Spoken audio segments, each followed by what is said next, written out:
бобоҷон мегӯянд баъди аср ба қабристон рафтан ҷоиз нест. ин ҳақиқат дорад ё на? аку қабристон вақт надорад. шумо ҳар замоне ки метонен равен, ҳичи боке надорад. дурустай баъди асрам ки равен дурустай, баъди шомам ки равен. фақат намозҳои шоми мо дар шабҳои мо ки қабристономон ҳамун имконияти мисол рафтана ки надорад, ба ҳамин хотир мақсад чӣ хел аст бигем, ҳамин чиз дар мардуми мо одат ҳам нашидай ки мардум шаб зиёрат биравад.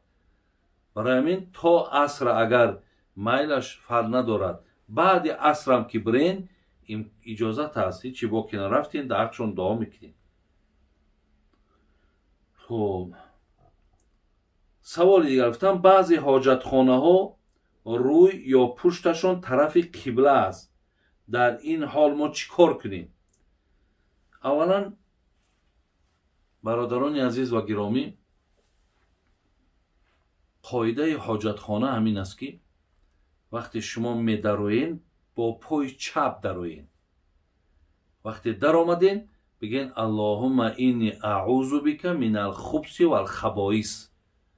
ё метонен ки ба тоҷикӣ ҳам дуо кунем, худовандо ба сӯи ту паноҳ талаб мекунем аз ҷинҳое ки нар ва мода ҳастанд. яъне аслан ҳамин ҳоҷатхонаҳо ки ҷойҳои бӯйноки ҳастанд, ҷойҳои чиркин ки ҳастанд, ё ҳамин худи ҳамин ҳоҷатхона ки худаш гӯем ҷойи наҷосат ки ҳаст, дар унҷа мега ҳамин ҷинҳо ҷой мегиранд. барои ҳамин мо пои чапам мондан баробар аз ҷинҳои нару мода ба сӯи аллоҳ паноҳ талаб кунем. вақте берун шуданда ба пои рост мебароему чӣ мегем? ғуфронака. ин таълимотҳоро ёд бигирем, инам лозимай то аз зарарҳое ки дар ҳамон дохил аст шумо мақсад ҳифз шавен. дигар тариқи дуо ҳам ҳаст. алҳамдулиллаҳи аллазӣ азҳаба анни алъаза ва афони. ира ҷаноби имом насоӣ гуфтааст. агар биромаданда мега шумо метонед ки худованда биген ҳамду ситоиш ба сӯи ту э парвардигор ки аз он чизе ки маро озор медод. яъне албатта вақте одама қазои ҳоҷатш мешавад ва бисёр нороҳатай ку, як озорай ку, вақте мераваду худша мақсад сабук мекунад, мега аллоҳро сипосгузорӣ кунад баромаданда, берун баромаданда ки худои меҳрубон ташаккур мекунем туро ки моро аз ин озор, аз ин азият, аз ин мушкилот моро раҳо кардӣ, моро халос гардонидӣ.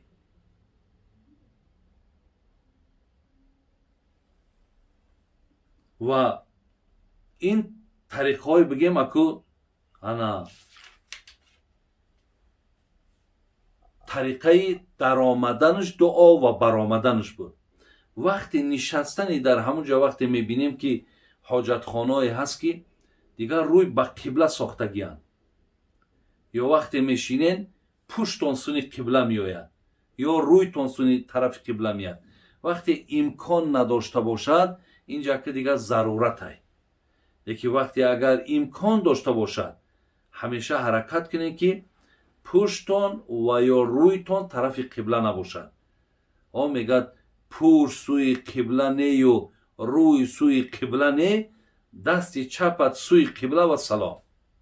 яъне вақти нишастанда ҳаракат канда кор дасти чап тарафи қибла бошад. инаш яъне ба мувофиқи таълиме ки дорем ба ҳамин мувофиқ аст. бобои ҳоҷӣ, дар масҷидҳо расми моҳу ситора аст. ин чӣ маъно дорад? аку мақсад ин на ба оят собитай, на ба ҳадис. болои масҷидҳо агар бинен сурати моҳ задагиай ё сурати ситора мемонанд. аку ин ба хотири ҳамон гӯем фарқ карданай. яъне чӣ хеле ки диден дар масҷидҳои аҳли ташайюъ шиъаҳода панҷа задагиай, аҳли байт меган ами 5 касай. хуб инҳо мисол ин хел ақида доранд. яъне 5 нафар пайғамбарра меган, алира меган, фотимара меган, ҳасан ҳусайн. میگه یا اهل بیتن، همون را در بالای مسجدشون زدگیان. یک کس هم بینه میگه خیلی اینجا در مردم اهل تشیع نماز میخوانن. یا دیدین که مثال این معبدایی که نصرانی ها ساختن، اینا در بالاشون کریست دارن. معلوم است که اینجا در مقصد جای عبادتی مردم نصرانی هست. برای هر یک نفر برای فرق کردن در مسلمان ها ماه و ستاره را ماندن تا که مردم که دیدن بگن که این مسجد است. برادر عزیز، دیگر سوال گفتن استاد جان میگویند که وقتی فرزند را عقیقه میکنی از همان گوشت باید پدر و مادر نخورد، این درست است؟ نه. وقتی که دختر تولد میشود یک گوسفند، بچه تولد میشود دو گوسفند، از اون برادرای عزیز و گرامی پدرم خورده میتوند، مادرم خورده میتوند، حتی همه شما اهل خانواده هم که بخورد میتوند. یا اینکه اگر سه یکی همو را، یعنی اگر دو گوسفند کشت 50 کیلو گوشت آمد، از همو سه تقسیمش میکند، یک حصهش اگر مردم تقسیم کنه و دو حصهش خودشون گرفته بخورنم، درسته، هیچی باکی نداره.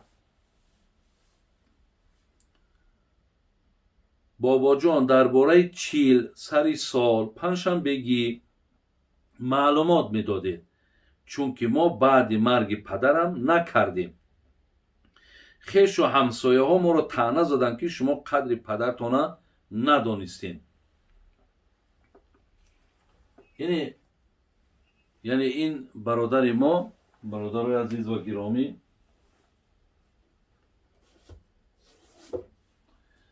درباره چیل گفتن، درباره پنجشنبگی، درباره هفت، درباره سال که ما بعد گذشتن اولادامون یک زمان اینها را ما و شما قید میکردیم. لیکن برادرها آگاه باشین که من زمانهایی که اولی تا حال این قانون قبول نشده بود، من در برآمدهام این مسئله ها را گفته گذاشته بودم. این همین کتاب حاضر فکر میکنم انا تمامی داملاهای ما، اکثر طالب علمای ما از همین کتاب دارن. این همین کتاب محمود الفتاوا هست. همین فتاوای دارالعلوم زاهدان است و صاحب این کتاب مولانا مفتی خدای نظر است. یعنی برادرها این همین کتاب عبارت از 4 جلد، اگر هر کسی که اهل علم باشد میتواند که از همین مقصد چیکار کند؟ داخل شود. از داخل همین کتاب درباره پنجشنبگی و چیل و سال و هر چیزی که باشد بسیار معلومات زیاد دادگی‌اند. من در همون زمانها همه اینها را گفته بودم. باز یک بار دیگر میگم که برادران عزیز و گرامی، ما اعتقادمان بر همینه که وقتی یک نفر میگذرد صدقه ای که از پشت وی میکنیم، عقیده اهل سنت همینه که ثواب خیر احسان بر روحی همو گذشته ما میرسد. اینا فراموش نکنیم. هر یک کاری نیکی را که من در حق پدرم، مادرم، برادرم کسی باشد گذشته باشند، من وقتی برای اونها مقصد یک 10 کیلو برنج آش میکنم، مردم تقسیم میکنم. 10 سکه را در 100 سامانی خرید میکنم از روغن و از محصولات های خوراکه، در مردم تقسیم میکنم برای خاطر روح پدرم. ثوابی همی بر روح پدر ما میرسد. یعنی ما در وقت میگیم پنجشنبگی نکنین، سه بگه نکنین، سال نکنین، چیل نکنین، مقصد ما یا مقصد منع صدقه نیست. ما صدقه را من نمیکنیم، ما حق صدقه را من کردن نداریم، زیرا که آیت های بیشمار، حدیث های بیشمار پیامبر در باب صدقه آمده است. حتی پیامبر ما قسم میخورد والذی نفسی بیدی ما نقصت صدقتون من مال. قسم به بزرگی الله که کسی صدقه میکند احسان میکند مالش کم نمیشود. پیامبر قسم خورده. برای همین فقط دو چیز همین صدقه های ما را ای پشت مرده وقتی میکنیم همین دو چیز همون را مکروه تحریمی میکند. یعنی همین صاحب فتاوای محمودی حکمی مکروه تحریمیش میته. کدام وقتی که نامش میگذاریم، یکم نامش میگذاریم، یعنی میگیم بچه ها پگاه پنجشنبه ما پنجشنبگی داریم، یا بچه ها پگاه هفته پدر مای یا سیبگی مادر مای. وقتی نامش که ماندیم میگه خوردنش مکروه تحریمی میشه. دو، روز معین میکنیم. ببین دو چیز معین کردن روز و گذاشتن نام. یعنی روز معین کردن چیه؟ من مقصد چیسله یکم دا پدرم گذاشت حساب میکنم، مثال آمده روز هفتمش مقصد روز جمعه دمیا، همین روز جمعه صدقه میکنم، میگم همین روز هفتم شای همین روز باید من صدقه کنم. انا همین جدا شریعت من میکنه که شما یکی نام نگذارین، یکی روز معین نکنین. ما بعد که از ما نفر میگذرد 3 روز ما در خانه حق دیگ ماندن نداریم. دیگ هم مانیم برای خانواده خودمان میمانیم، زیرا که ما مشغولی به مصیبتیم. برای نفری می آمدگی مهمانداری نمیکنیم. برعکس ما موافق حدیث هم میبینیم که تا 3 روزه از خانه همسایه ما در خراک میآید. انامون موافق با سنت های اصنعوا لآل جعفر طعاما، همین حدیث های.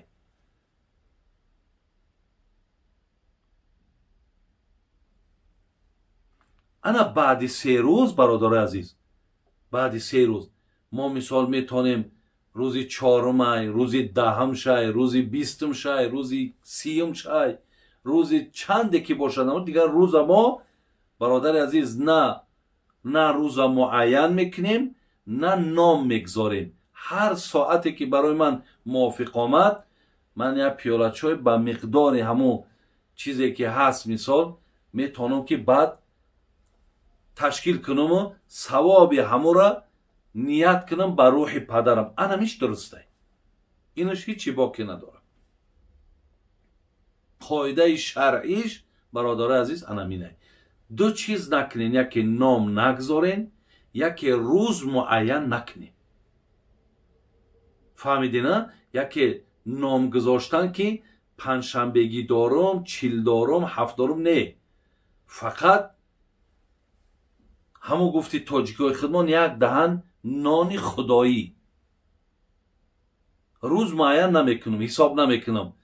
بچه همی پگه سری سالی اتم انمی روز دا پدرم گذاشته بود، انمیناش ممکن نیست.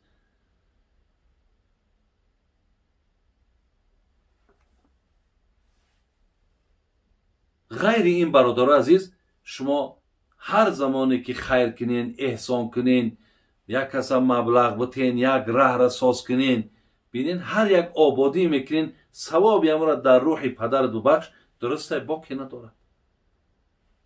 انشاءالله گمانم همیه که شما درست فهمیدین.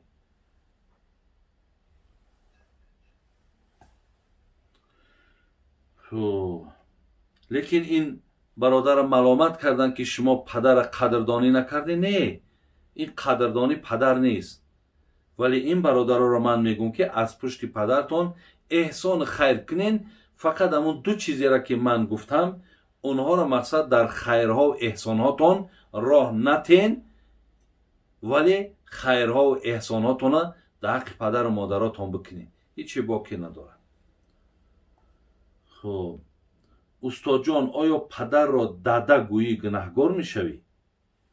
اکد مقصد هر یک جای به خودش همو لهجه خودش داره. جایی هست داده میگه، جای هست آتا میگه، جای هست اتا میگه، بین جای هست اوا میگه. هر یک جای به خودش، هر یک منطقه کلانتراشونه با همون لهجه های خودشان موافق با همون منطقه های خودشان نام میگیرن. برای هیچی باکی ندارد. گپ در سر نامش نمیرد، گپ در سر حرمتش میگرد. ما هم دادش هم گویمو یا دادا جانش هم که گویمو، لیکن حرمتش کنیم یگان زیانی ندارد. دادر عزیز انشاءالله موافق با همون موافق منطقه‌مون و موافق همون تعلیماتی که پیشتر گرفتگیم. زن و شوهر یک جا نماز خواند، زن پیش در رعایت گناه است. البته به البته شما وقتی که برادرای عزیز در خانه تان میخواهید که جماعت کنین، مردک وقتی پیش در آمد، اگر بچه داری و با زن داری و با دختر داری، اینجا در بچه باید یک صف الهیده بیسته، زنت قطعی دخترات باید با صف الهیده بیسته. یعنی یکم صف در بچه میسته، دویم صف در بعد زنت قطعی فرزندات میسته و خودت پیش میداری نماز خواندن میگیری، نماز مثال جماعت میکنی. لیکن زن وقتی پیش میدارد که از پشتش زنها اقتدا کنند، همون هم با در صف همون یکم میستند، یعنی رنگی مردکا واری ایتری صف علایده در پیش تنها نمیگذارد. زن در همون صف اول میستد و از همون صف اول زنها را امامتی میکنند. از پشت زن مردک اقتداش درست نمیشود. یا اینکه شما اگر مردکا مثال قطعی زنت خواهی جماعت کنی، در جماعت در پهلوت اگر زنت بیا بیسته، تو اگر نیت کنی و با زنت خواهی یک جا نماز بخونی، نمازت فاسد میشه. باید زنک علایده مثال در پشت تو صف داشته باشه. خلاص بچه ها باشن، اول صف بچه ها بعد صف دخترها. اگر بچه ها نباشن، همه شاید که در پشت تو دخترات قطعی زنت صف بکشن، ای پشتت نماز بخونن. لیکن ای پشت زن نماز خواندن ناآمده است. درست نیست. یک دسته از آن دادن درست است، یعنی یک دستش قطعی میقپد و از آن میگن میشود. درسته، انشالله زیان نداره. خب بابا جان مادرم کسلی سرطان است، حیضی بسیار میبیند، خیلی شد نماز نمیخواند، گوید که چخیل طهارت کند و چخیل نماز خواند و در حقش دعای شفا کنید. اولا خدای مهربان این مادر را شفای کامل تید، شفای عاجل نصیب کند و بعدا وقتی که بیمار باشد، یعنی حیضی بسیار میدیدگی، معناش حیض تا 10 روزه، تا 10 روزه وقتی خونه که میبیند زن او حیضه، ایده او طرف کشید و یا دیگه حیض نمیگن، او را استحاضه میگن، یعنی خون زیادتی. اینها علاقه بیمارن، برای این یا هر نماز در طهارت میکنن و نمازشون خواندن میگیرن. اگر به شرط این مادر از جاش خسته نتاند، او را یک نفر در کار که آمده در پیشکش طهارتش میدرونه، یاردمش میکنه. اگر همی امکانیت ها باشد، یاردمچی باشد، آب باشد، و حق تیمم کردن ندارد. وقتی هیچ کسی یاردمش نمیکند، هیچ کسی مقصد برای او شرایط آماده نمیکند، اینجا تا بعد میتواند که تیمم کند و بعد چیکار کند؟ یعنی دستش در همون دیوال خاکی میگذاره، آستیناش بالا میکنه، یک بار به این طرف، یک بار به این طرف میاره، با یک بار دیگه دستش میمونه، تمام چهرهش فرا میگیره، میشود صاحب طهارت. میتونه که اگر همون طرف قبله باشه طرف قبله، اگر طرف قبله گشته نتوند، همون طرفی که است همون طرف هم نماز خواند درست. لیکن اگر طرف قبله گردانده شود، باید طرف قبله بگردانین و نمازش با هم طریق دراز کشیدگیش خواندن میگیرد. اجازت های. خب سوال دیگر، در مهاجرت در یک خانه بسیاری خواب میکنیم، آنها نماز نمیخوانند. من در نماز بامداد بلند از آن میگویم، گناهکار میشوم یا که پس از آن گویم؟ سوال آخران برادران عزیز، برادر ما در مهاجرت بوده است در یک خانه چند نفریم. وقتی بامداد میخیزم شریکای من، نفرهای ما نماز نمیخوانند. آیا من اینجا بلند گویم از آن یا پس گویم؟ البته مقصد از آن برادران عزیز بسیار یک فضیلت های بزرگی داره. پیامبر نازنین ما میگو اطول الناس اعناقا یوم القیامه المؤذنون. روز قیامت هر کسی که از آن دهنده باشه بسیار گردن بلند داره، بسیار درجه بلند داره نفری که اگر اذان میگوید. برای همین این نفر در حالتی که مردم خواب باشد اکو اذان، مقصد شما در دولت روسیه این همون قدر اذان بگین که همون داخل خانه اگر شنود کفایت میکنه.